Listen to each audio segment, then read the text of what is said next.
Cette semaine, je conduis le Ford Maverick Lariat FX4 2022.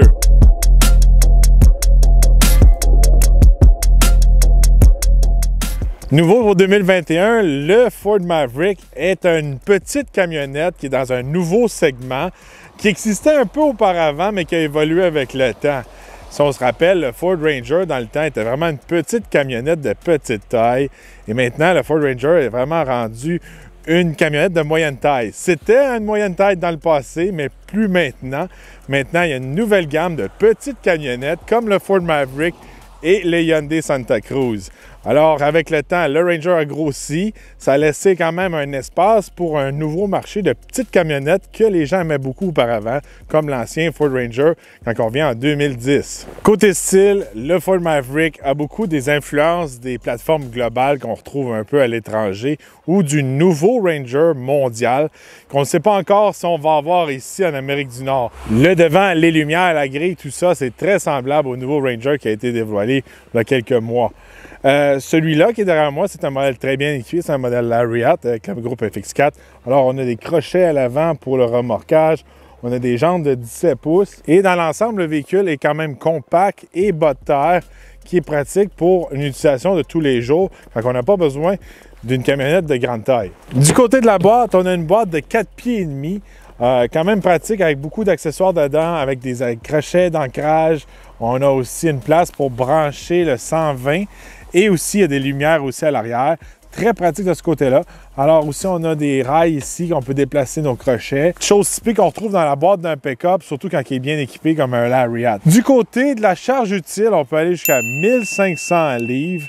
Vous allez être nombreux à me dire que 4 pieds et demi, c'est pas beaucoup, mais ici, on a une solution que Ford a pensé. On peut déclipper ici et la reclipper comme ça. Et on vient vraiment avoir la tailgate à la même hauteur que les bosses à l'intérieur de la boîte. Comme ça, on peut mettre des longues planches jusqu'à 8 pieds ou un petit peu plus de 8 pieds, puis ils vont être stables, ils vont se tenir.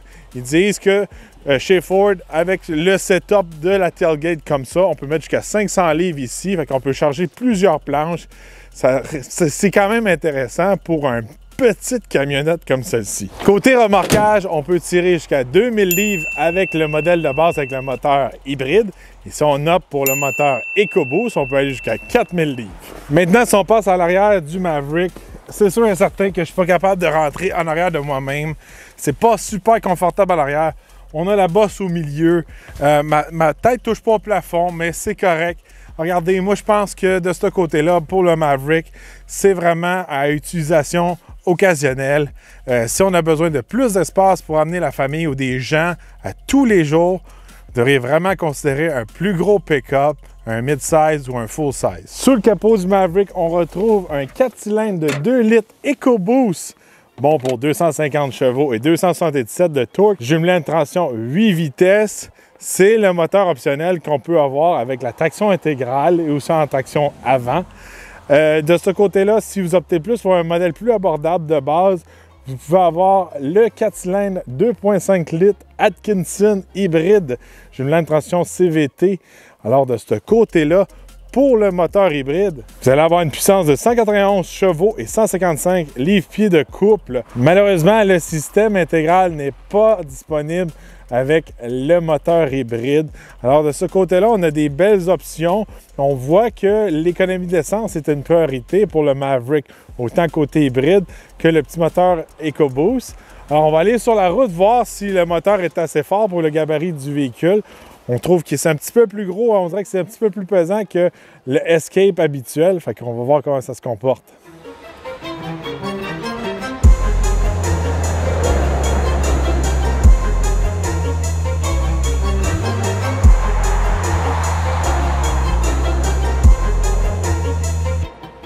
Derrière le volant du Ford Maverick cette semaine, un véhicule, ça faisait un petit bout de temps que je voulais essayer. Quand on rentre dans le Maverick, si vous êtes habitué avec les produits Ford, on n'est pas dépaysé, je pourrais dire. C'est fait sur la plateforme du Ford Escape, dont aussi le Ford Bronco Sport est fait sur la même plateforme. Alors, ils vont partager plusieurs choses en commun, je pourrais dire. Puis, en arrière du volant, avec le 2 litres turbo, je pense que c'est le bon moteur pour gabarit de véhicule-là. Je pense que côté puissance, quand on est à bas régime, il faut le pousser parce que bien sûr, c'est un petit moteur. Pas tellement de torque à bas RPM pour un pick-up, je pourrais dire. Mais quand on l'écrase, c'est bien. Ça pousse bien de ce côté-là. Je pourrais dire que peut-être le modèle hybride que j'ai pas encore essayé, je ne sais pas s'il manquerait de pouvoir. Sur papier, moi je trouve que le 2 litres turbo est suffisant. Le camion n'est pas rapide, mais quand même décent comme performance. Sur la route, regardez, le confort est décent. C'est pas aussi confortable que conduire un Escape ou un Bronco Sport. La ride est plus dure. C'est sûr et certain, quand on veut remonter un peu les capacités de remorquage, là on parle de 4000 livres pour le modèle que je conduis aujourd'hui, c'est sûr et certain qu'il faut durcir un peu la suspension, surtout aussi si on veut monter le payload. Là on est à 1500 livres.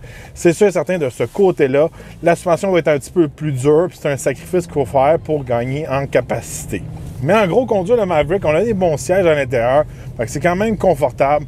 Il n'y aura pas de trouble conduire ce véhicule-là tous les jours, faire de la route, travailler avec ça. On a une bonne vision, même si le véhicule est un petit peu plus bas qu'un pick-up normal, je pourrais dire. On est quand même assis haut dedans. Ça se conduit très bien. On ne se sent pas en arrière d'un VUS compact, comme dans le Santa Cruz. On se sent plus dans un pick-up que dans le Santa Cruz. C'est sûr que si on compare aujourd'hui le Santa Cruz avec le Maverick, il y avait plus de luxe, plus de performance pour le Santa Cruz. On se sentait littéralement en arrière du volant d'un Tucson avec une boîte. Le moteur est plus puissant dans le produit Hyundai. Beaucoup plus de raffinement à l'intérieur, beaucoup moins camion. Ça va dépendre de la clientèle. Moi, je suis quelqu'un qui est plus camion. Je préfère un peu plus l'approche Maverick que l'approche Santa Cruz. Mais ça donne une belle différence entre les deux. C'est pas vraiment comme... Regardez, quand on compare un F-150 avec un Silverado, c'est pas mal la même inspiration, les mêmes fonctions, puis un peu la même genre de feeling en dedans. Quand on est dans un Maverick ou dans un Santa Cruz, quand même une grosse différence. Une autre grosse différence aussi, on a une vraie transmission dans le Maverick à comparer du Santa Cruz, que lui, il a une CVT, ou le modèle hybride qui a aussi une CVT. Ça fait un changement, l'agrément de conduite est plus là. Puis je pense aussi, quand on veut tirer un trailer, c'est le fun aussi un peu avoir des vitesses là, pour un peu mieux contrôler sa charge. Maintenant, si on passe à l'intérieur, regardez, il y a beaucoup de plastique. C'est pas un véhicule qui est dispendieux, mais c'est du beau plastique. Comment je pourrais dire ça? Le design est très cool. C'est à mon goût, à moi. On a beaucoup un peu le sentiment d'être un peu comme dans un Bronco Sport. Les boutons sont à la même place. Le volant est identique à un Bronco Sport ou un Escape. Même si ça leur semble tout être du plastique dur, j'aime le design dedans, comment c'est coupé, j'aime les touches en bronze, j'aime les grosses bottes. Je trouve ça très beau, je trouve ça attirant pour un véhicule d'entrée de gamme. Les sièges, c'est sûr, certains, on a un Lariat, mais là, on a vraiment des beaux sièges bruns, encore une fois, qui se rapprochent un peu du Bronco Sport. Même si on n'a pas les sièges en cuir, on a des beaux sièges en espèce de tissu, mais tissu cool, je pourrais dire. On a un toit ouvrant, on a beaucoup de rangements à l'intérieur. Place pour charger notre téléphone sans fil, c'est important. Une chose qui est importante pour moi des chargeurs sans fil de nos jours, c'est avoir de l'espace. Moi, j'ai un gros téléphone, puis je vois que où est-ce que je l'ai situé, je peux avoir encore un plus gros téléphone. Fait que si vous êtes quelqu'un un peu techno, vous aimez ça avoir un gros téléphone, il n'y a pas de problème. Il y a plein de compartiments, ça va très bien. Moi, je suis tout le temps avec quelqu'un qui a des clés, des lunettes, des téléphones, un shake, une bouteille d'eau, une bouteille de Red Bull. Ça rentre tout ici. Il y a beaucoup de rangements, c'est bien fait. Il y a de la place pour mes jambes, ma tête, mes épaules. Je suis confortable. Une chose que j'aime vraiment pas de l'intérieur, c'est où est-ce qu'on démarre le véhicule. Il faut vraiment s'habituer. Moi, à cause que je suis grand, il est comme caché en arrière de ma jambe. Fait que, à chaque fois que j'entre dans le véhicule, je cherche vraiment où je vais démarrer le véhicule. Le piton est bas. Fait que si vous êtes grand, c'est comme pas ergonomique, je pourrais dire, de ce côté-là. Côté écran, on a le System Sync. Il va très bien. L'écran est vraiment à droite. J'aurais aimé ça qu'elle soit un petit peu penchée un peu pour les gens plus grands, mais ça fait beau. Côté écran, ça va très bien. Connecter le téléphone, je vois que l'écran répond très vite. C'est simple. Puis aussi, on n'a pas enlevé les boutons qui sont importants. Ça reste un camion. C'est une lacune qu'on retrouve dans le Santa Cruz. Fait que si on fait du plein air, on travaille avec notre camion, on a des gants, on a les mains sales, des espèces de touchscreen, touch boutons ou un peu d'affaires glissées. C'est pas fait pour les gens qui font des trucs à l'extérieur. Là, on a vraiment des boutons pour les sièges chauffants, le volant chauffant. Toute la climatisation est là, c'est simple. Quelque chose qui est cool aussi, c'est le design de la porte intérieure. Un design unique, on a vu rarement auparavant. Il y a des grosses bottes, mais encore là, il y a des espèces de formes 3D dedans. Il y a des places pour mettre des grosses bouteilles d'eau. C'est très cool de ce côté-là. Si on se déplace à l'arrière, ça c'est un défaut qu'on retrouve aussi dans le Ranger. On n'est pas capable de lever le banc en 60-40. Je pense qu'il y a eu des coupures de ce côté-là pour économiser des coûts. Ça, c'est quelque chose de pratique quand, exemple, on veut transporter 2 personnes ou une personne en arrière, puis on veut utiliser l'autre partie à l'intérieur du câble pour transporter quelque chose. C'est très pratique de ce côté-là. Là, le banc se lève juste d'une façon. Fait que ça, c'est une des lacunes de l'intérieur. Les cadrans en avant de moi, c'est les spéciales cadrans qu'on retrouve avec le modèle Lariat ou le modèle FX4. Encore une fois, des cadrans identiques au Bronco Sport. Des beaux cadrans qui font la job, qui sont clairs, qui sont pas compliqués. De ce côté-là, j'ai rien à dire. Bon, un autre truc qu'on retrouve avec le package FX4, c'est vraiment les modes de conduite. Alors, encore une fois, similaire aux autres produits Ford. On peut appuyer ici. On a le mode normal, le mode remorquage, le mode glissant, le mode boue et ornière. Je trouve ça toujours drôle, ornière. Sable et finalement, c'est tout. En plus, vous avez l'aide à la descente en mode hors route. Fait que ça, c'est des modes que j'ai testés. Je les ai testés un petit peu dans la neige, tout ça. Moi, je sais comment jouer un peu avec ces modes-là à cause que j'ai travaillé chez Ford pendant longtemps. Puis, on s'amusait dans le sable quand on a lancé cette technologie-là dans l'Explorer. Fait que en mode sable, ça spin toujours plus, ça drift toujours plus. On peut avoir plus de fun. Mais c'est des modes qui sont très bien faits. Puis que je pense qu'ils sont adaptés quand même bien au Maverick. Faut pas oublier que le Maverick, c'est une camionnette à traction intégrale, c'est pas un 4x4. Alors, en optant pour un système intégral, on sauve beaucoup de poids, puis on peut avoir une meilleure économie d'essence. Parlant d'économie d'essence, regardez, on est dans une camionnette cette semaine. J'ai fait une moyenne de 10 litres au 100 km. Faut pas oublier qu'on est l'hiver, tout ça, pneus d'hiver, etc. Fait que je pense qu'en conditions plus idéales, durant peut-être l'été, on peut descendre dans du 9 litres au 100 km. Je pense que c'est très intéressant de ce côté-là. J'aimerais tester le modèle hybride, voir si je suis capable de descendre dans du 8 ou du 7.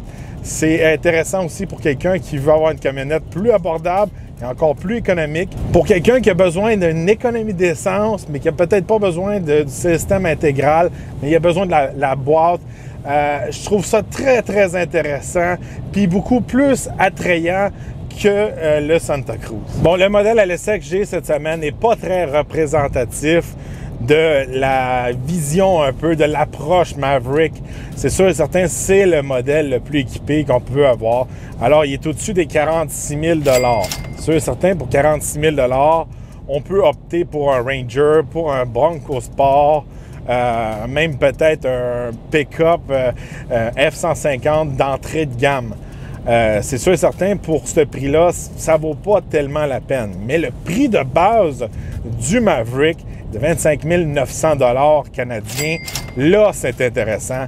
Là, on a un pick-up, on a un bel intérieur. Oui, peut-être qu'on va enlever quelques technologies et ces choses-là. Un petit peu de capacité aussi de remorquage, mais on va avoir une meilleure économie d'essence. On a quand même un petit pick-up qui se débrouille, une boîte qui est pratique à l'arrière. On peut emmener jusqu'à 5 personnes. Je pense que pour en bas de 30 000 $, c'est très alléchant, c'est plus pratique qu'un auto hatchback, ça va faire presque les mêmes performances côté économie d'essence, tout ça. C'est sûr, du côté de chez Ford, on a éliminé toutes les voitures, fait que le Maverick vient compenser pour beaucoup. Puis quand on regarde les moteurs qu'ils utilisent dans le Maverick, on retrouve le 2.5 litres hybride que ça fait des années de temps, qui a fait ses preuves dans la Fusion, dans l'Escape, etc. Puis le 2 litres qui a été utilisé littéralement dans presque tous les modèles chez Ford. Deux petits moteurs qui sont fiables, que ça fait longtemps que ça roule.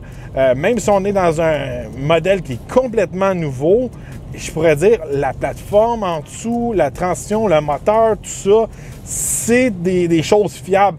Fait que se lancer dans un Maverick, même si c'est tout nouveau, tout beau, c'est pas un produit qui me ferait peur. Bon, pour conclure, à mon avis à moi, le Ford Maverick est le nouveau roi de la montagne pour les petites camionnettes de petite taille.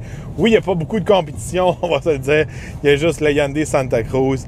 À mon avis à moi, si vous êtes un peu aventure, travail, le produit Ford vous en donne beaucoup plus que le produit Hyundai. Si vous recherchez le luxe, le confort, un peu plus de performance, puis pas être dépaysé, pick-up, être plus dans un VUS, vous allez être plus satisfait avec le Hyundai. Moi, je suis quelqu'un qui est plus pick-up, alors j'apprécie toutes les touches qu'il y a à l'intérieur du Maverick. Et avec le moteur hybride à un prix alléchant, je trouve que Ford vient de vraiment répondre à une ouverture qu'il y avait dans le marché, des gens qui recherchent ce genre de véhicule-là. Encore une fois, je pense que des modèles un petit peu moins équipés que celui que je conduis aujourd'hui font plus de sens, à mon avis. Mais un petit véhicule que je pourrais dire que, à mon avis, à moi, vaut plus son pesant d'or que le Ford Ranger. À chaque fois que je conduis le Ranger, je trouve que c'est des véhicules qui sont gourmands, puis il faut faire beaucoup de sacrifices. Ils sont vraiment pognés entre l'F-150 puis maintenant le Maverick. C'est sûr et certain que le Ranger hors route va détruire le Maverick n'importe quand, mais un produit très, très, très intéressant. Puis il est classé très haut, selon moi, dans ma liste des meilleurs achats. Alors, dites-moi qu'est-ce que vous pensez dans les commentaires du Ford Maverick. Est-ce que vous pensez que c'est le numéro 1 des petites camionnettes? J'aimerais voir votre avis dans les commentaires. N'oubliez pas de liker, partager la vidéo et on se revoit dans un prochain Essai routier.